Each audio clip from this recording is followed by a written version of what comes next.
Israel Hamas में deal होने की खबर सामने आ रही है। दोनों पक्ष करेंगे 5 दिन का युद्ध विराम, 5 दिन का सीज फायर होगा। करीब 50 बंधकों को हमास छोड़ेगा। इसके बदले अमेरिकी सूत्रों के हवाले से वॉशिंगटन पोस्ट की ये रिपोर्ट है जिसमें ये दावा किया गया है, 5 दिन के सीज फायर का दावा किया गया है।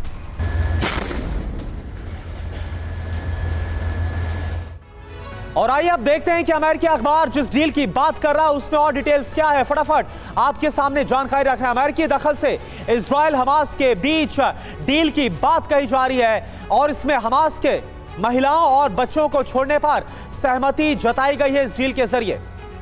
जी हां, दोनों ही पक्ष 5 दिन का युद्ध विराम करेंगे, इसके लिए सहमत हुए हैं। यह दावा किया गया इस रिपोर्ट में। 6 पन्नों का इसके लिए बाकायदा एग्रीमेंट तैयार कर लिया गया है कि कब कब क्या क्या कैसे किया जाएगा। 50 या इससे ज्यादा बंधक हमास की कैद से आजाद होंगे।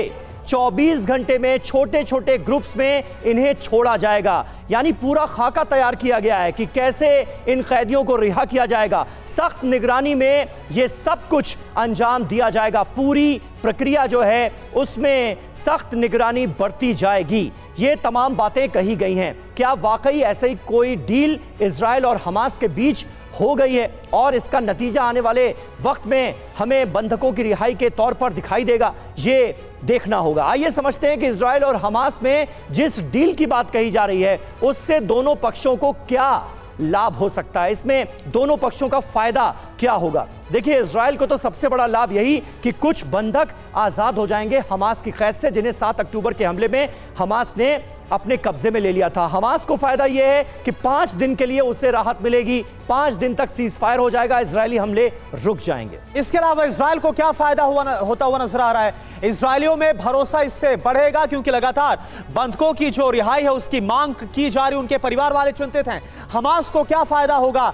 रीग्रुप होने का मौका मिल सकता है। यही वजह आपने देखा कि अमेरिका भी बोल रहा है कि सीज फायर महंगा ही पड़ सकता है। और क्या फायदा हो रहा है इजराइल को? अपनी जीत दिखाने का मौका इस वक्त इजराइल के सामने होगा अगर बंधकों की रिहाई होती है। हमास को क्या फायदा होगा? मानवीय दिखने का अवसर अंतर्राष्ट्रीय समुदाय के बीच मिलेगा। जी हां, और बाकी बंधकों के लिए रास्ता भी खुलेगा। मान लीजिए कि 50 बंधक हमास की कैद से रिहा हो जाते हैं तो फिर आगे बंधक जो और मौजूद हैं उनकी रिहाई की बात की जाएगी। बाकी बंधकों पर बड़ा बार्गेन हमास के लिए संभव होगा, मुमकिन होगा। यह भी बात साफ तौर पर नजर आती है। जिद पर अड़े न होने का संदेश जाएगा इजराइल के लिए अगर बात की जाए तो। वहीं इजराइल समझौते पर मजबूर दिखेगा, यह हमास को फायदा होता हुआ नजर आएगा। तो कतर मध्यस्थता की भूमिका निभाता हुआ अमिताभ जी नजर आ रहा है। अमेरिका की CIA भी इसमें शामिल है, जो जानकारी मिल रही है। और एक अग्रीमेंट मानकर यह चला जा रहा है कि दोनों के बीच, इजराइल और हमास के बीच बन गया है। इसमें किसका नफा किसका नुकसान आप देखते हैं मोटे तौर पर?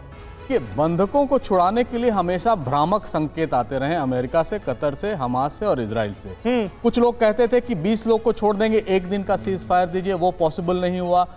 इजराइल हमेशा यह मानता है कि नॉर्थ गजा पर जो उसने अटैक किया है और उसको जो नेस्तनाबूद किया है पूरी तरह से इंफ्रास्ट्रक्चर को, उसके चलते हमास मजबूर होकर इनको रिलीज करेगा। हालांकि हमास अब तक कितने बंधकों को सुरक्षित रख पाया है यह भी एक बहुत बड़ा प्रश्न होगा।